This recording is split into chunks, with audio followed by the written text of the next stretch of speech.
Michael knew he needed allies. After reviewing the wall of evidence with Darius and Eleanor, he reached out to several other homeowners who had been targeted by Patricia. The Goldsteins welcomed him into their home with cups of strong coffee and homemade rugelach. She told us our wheelchair ramp disturbs the architectural harmony. Rebecca Goldstein explained, her husband David nodding beside her. We installed it when David's NS worsened last year. It's ADA compliant, and the previous board approved it. She's given us 2 weeks to correct the violation, David added. Rebecca's been in tears every night. This home is our retirement dream. Michael showed them his discovery about pet accommodations in the HOA bylaws. She's exploiting vague language and counting on everyone being too intimidated to fight back. From the Goldsteins, Michael went to the Patels, whose fragrant rose garden, a labor of love spanning 20 years, had been cited for excessive botanical diversity and non-standard plant heights. Then to the Jacksons, whose Ukrainian flag, hung in support of Mrs. Jackson's relatives in Kyiv, had been deemed a non-approved national display. Each visit added pieces to the puzzle. Patricia wasn't just enforcing rules, she was reinterpreting them to target certain homeowners while overlooking similar violations by her supporters. The pattern was clear. Those who had opposed her election or questioned her authority became targets. Back in his dining room war room, Michael added a new section to his wall: photocopies of selective enforcement. Photos of Patricia's own yard, with decorative elements that violated the same rules she was using against others. Screenshots from community Facebook posts showing Patricia praising certain homes for features nearly identical to those she cited elsewhere. This goes beyond power tripping, Darius said, reviewing the evidence. I've seen HOA disputes before, but this is systematic harassment. Eleanor, examining the HOA financial records she'd brought, frowned deeply. There's something else. Look at these expenditures authorized last week. She pointed to a line item labeled Community Enhancement Consultation. $10,000? Michael asked, surprised. For what? For her brother-in-law's landscaping company, Eleanor said grimly. The same company that would install her precious community reflection garden where your shed stands. The three exchanged glances as the implications sank in. Patricia wasn't just targeting Michael's shed out of pettiness or power. There was financial self-dealing involved. But it was the pet accommodation clause that truly energized Michael. As Patricia's private Facebook wine party continued across the neighborhood, he made one more crucial call to Dr. Rodriguez, the veterinarian. Of course, I remember signing off on those bylaws, Dr. Rodriguez confirmed. After the Sanders family was forced to remove their daughter's therapy dog accommodation in 2018, we made sure Oak Ridge would never repeat that mistake. The language is intentionally robust. Any structure primarily benefiting legally owned pets is protected if it meets basic structural guidelines. And who determines what primarily benefits pets? Michael asked. That's the beautiful part, Dr. Rodriguez chuckled. As the only veterinarian in the neighborhood, I was named as the official consultant on all pet-related interpretations. It's in Appendix C. Michael felt the first genuine smile in days spreading across his face. Would you be willing to provide an official consultation on a new pet accommodation I'm considering? For you and those sweet therapy dogs of yours? Absolutely, Dr. Rodriguez replied. What are you planning? Michael looked at the shed plans pinned to his dining room wall. A renovation with a purpose. How do you feel about doggy doors and orthopedic beds? As Michael hung up, Darius was already typing on his laptop. I'm drafting the notification letter to the board, he said with professional enthusiasm. This is going to be the most legally bulletproof dog palace in county history. Eleanor, for her part, was making calls to her network of senior friends. Operation Doghouse is a go, she announced with military precision. Time to teach Hurricane Karen that some things can't be blown away. The transformation of Michael's shed required careful coordination. With only 12 days until Patricia's deadline, there was no time to waste. Darius established a formal project plan with military precision, complete with contingency scenarios for potential HOA interference. We need to document every step, Darius emphasized. Every nail, every permit, every approval. Patricia will look for any technicality to exploit. The neighborhood rallied around Michael with surprising enthusiasm. Mr. Patel, a retired engineer, volunteered to help design the climate control systems. The Goldstein's son, a veterinary student, provided specifications for optimal therapy dog accommodations. Dr. Rodriguez reviewed every detail, ensuring the facility would exceed all standards for canine wellness. Even Frank from the HOA board discreetly dropped by one evening, ostensibly to check on compliance, but actually to whisper that Patricia had already commissioned architectural drawings for her rose garden replacement project. She's telling everyone it's a done deal, Frank confided. She's even ordered a bronze plaque with her name on it. The physical transformation progressed rapidly. Michael's carpentry skills, honed through years of craftsmanship, allowed him to maintain the shed's sturdy structure while completely reimagining its purpose. The rustic workshop benches were repurposed into elevated platforms with memory foam pads certified for canine joint support. The tool storage area became a climate-controlled resting zone with acoustic panels to reduce stress during thunderstorms. Scout, Bravo, and Rocket supervised the renovation with comical seriousness, inspecting each modification with inquisitive sniffs and occasional approving tail wags. Their presence attracted neighborhood children, who soon became unofficial project assistants, painting paw prints along the base of the structure and helping install the water fountain. The most sophisticated addition came courtesy of Eleanor's grandson, who installed a discrete camera system that would stream to a secure website, allowing viewers to watch the therapy dogs in their new habitat. For educational purposes, he explained with a wink, the HOA rules don't prohibit educational live streams. Each evening, Michael reviewed the day's progress with Darius and Eleanor, making adjustments to counter any potential objections Patricia might raise. When the local building inspector visited to verify compliance, he was so impressed that he asked for photos to share with his department. 28 years inspecting structures, and I've never seen a dog facility this well designed, he commented, signing off on the final permit. By day 10, the physical transformation was complete. The old workshop shed was now unrecognizable, a state-of-the-art canine wellness center that somehow maintained its charming exterior appearance while containing features worthy of a professional facility.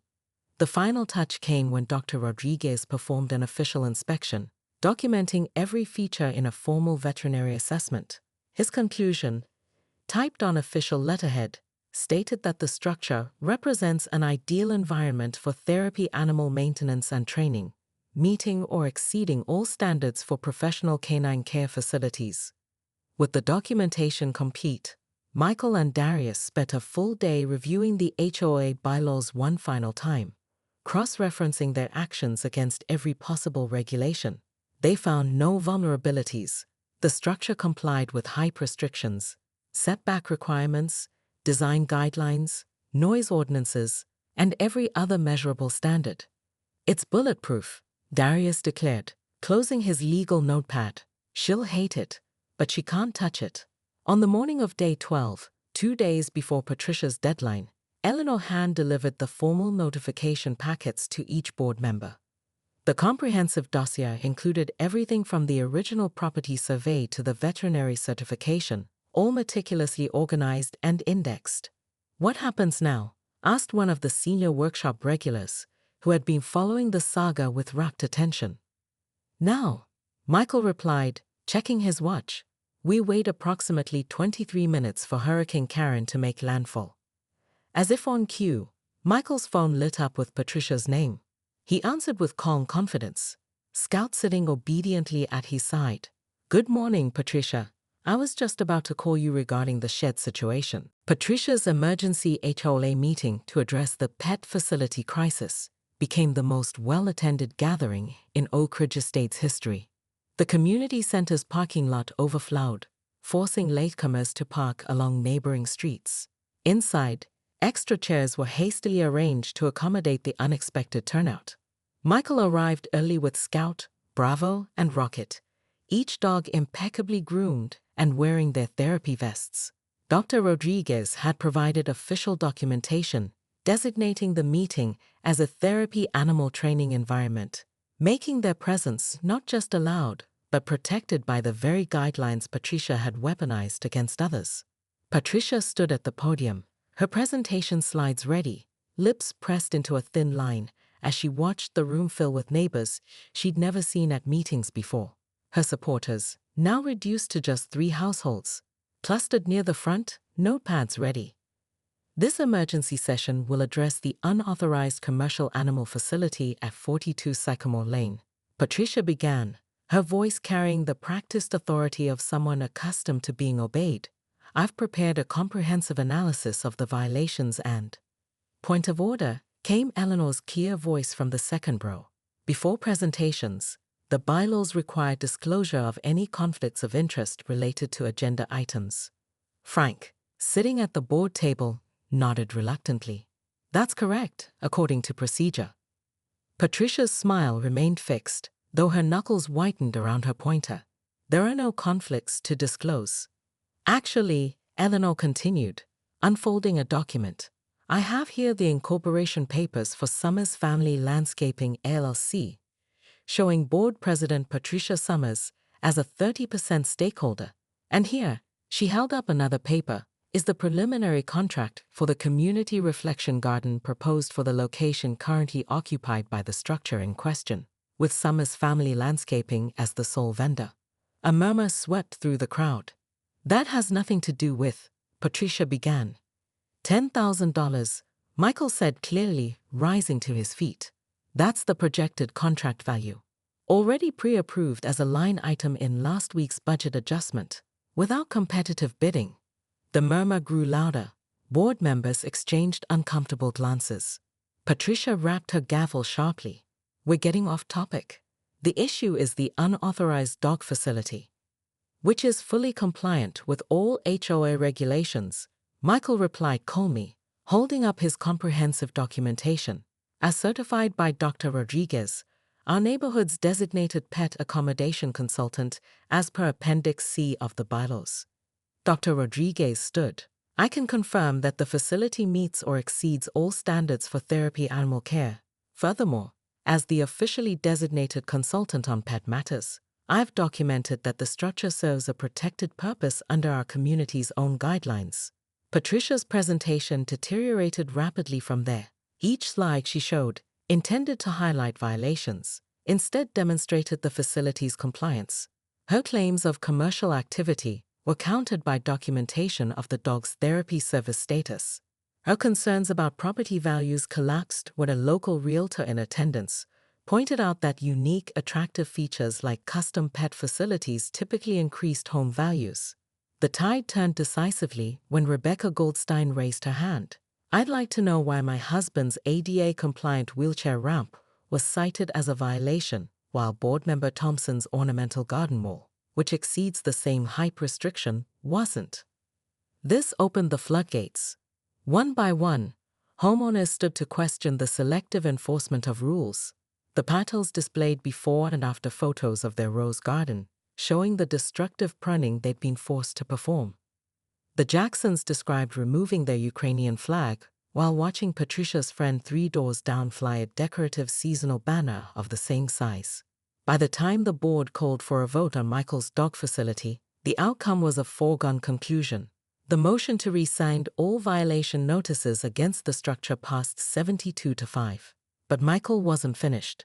Standing beside his 3 dogs, who sat with perfect therapy dog composure, he addressed the community directly. This isn't just about my shed or my dogs. It's about what kind of neighborhood we want to be. Do we want Oak Ridge to be a place where rules are weapons, or where they protect what matters? Where we tear each other down, or build each other up? He gestured to the seniors from his workshop, to the children who had helped paint paw prints, to neighbors who had contributed to the transformation. This is who we really are.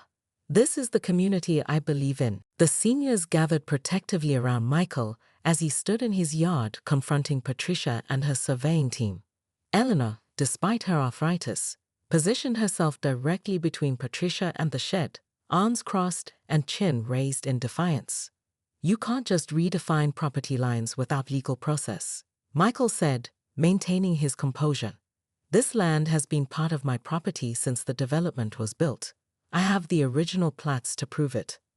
Patricia's smile tightened. The HOA charter gives us authority to reassess common areas. Section 12, paragraph 4. Perhaps you haven't read it thoroughly. I've read every word, Michael replied, including Section 18, which requires a 2/3 majority vote of all homeowners to change property boundaries, not just the board. A flicker of annoyance crossed Patricia's face. She hadn't expected him to know the bylaws so well. Frank, she said, turning to one of the uncomfortable board members, make a note that Mr. Stevens is being uncooperative during an official inspection. Frank, a middle-aged accountant who had only joined the board after Patricia promised to address the neighborhood's outdated irrigation system, looked miserable. Patricia, maybe we should consult the HOA attorney before. I am consulting him tonight, she cut in. Now please do as I asked. As the confrontation continued, neighbors began to emerge from surrounding homes.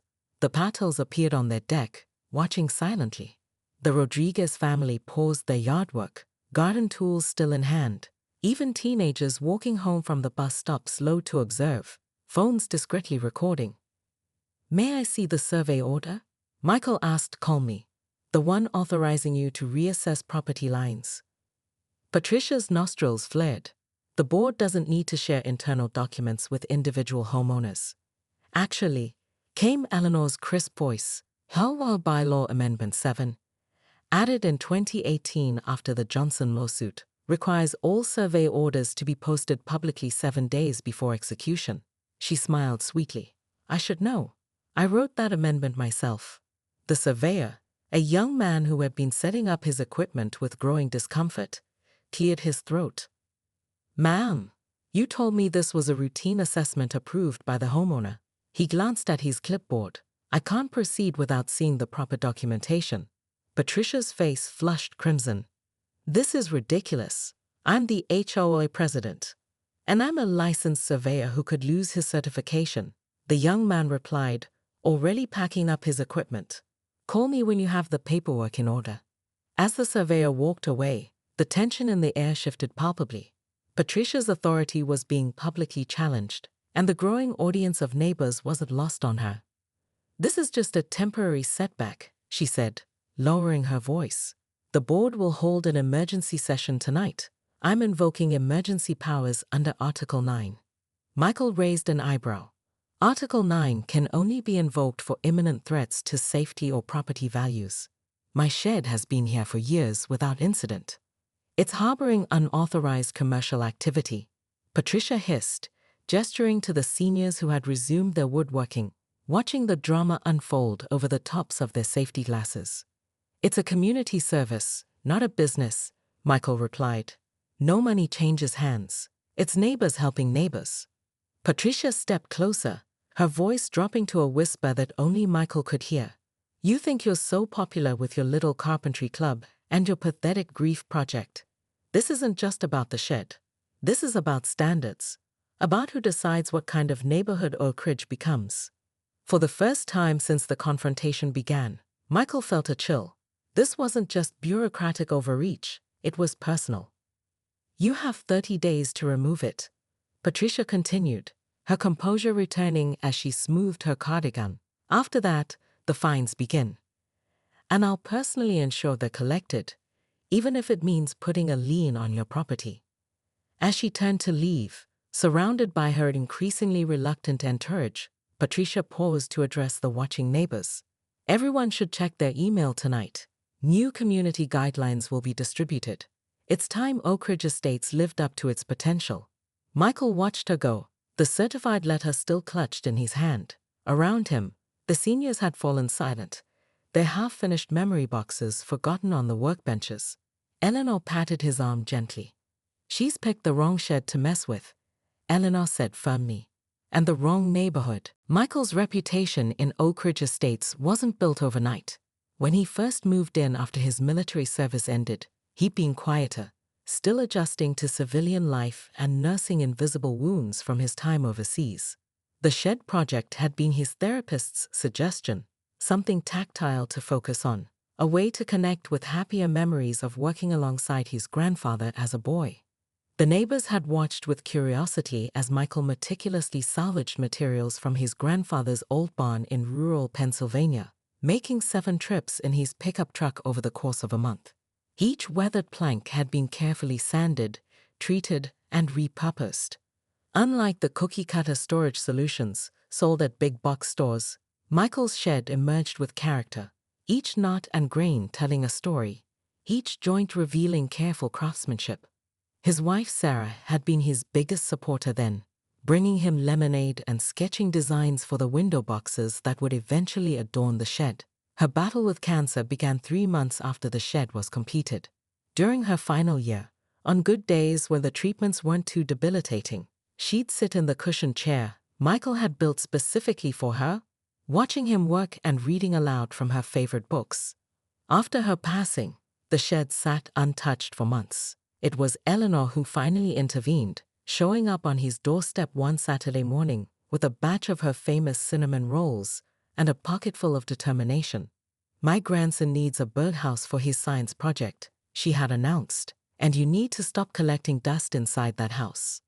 That first reluctant afternoon in the shed again had led to another, then weekly sessions, and eventually the informal workshop gatherings that had become neighborhood traditions. For Michael, the shed represented everything good that could emerge from grief, community, purpose, and honoring those we've lost through how we live. Tina Williams had understood this without needing explanation.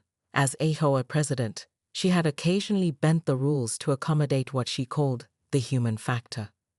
The wind chimes that exceeded the decibel limit, but comforted Mrs. Abernathy after her husband's death. The slightly oversized basketball hoop that kept the troubled Jensen boy busy and out of trouble.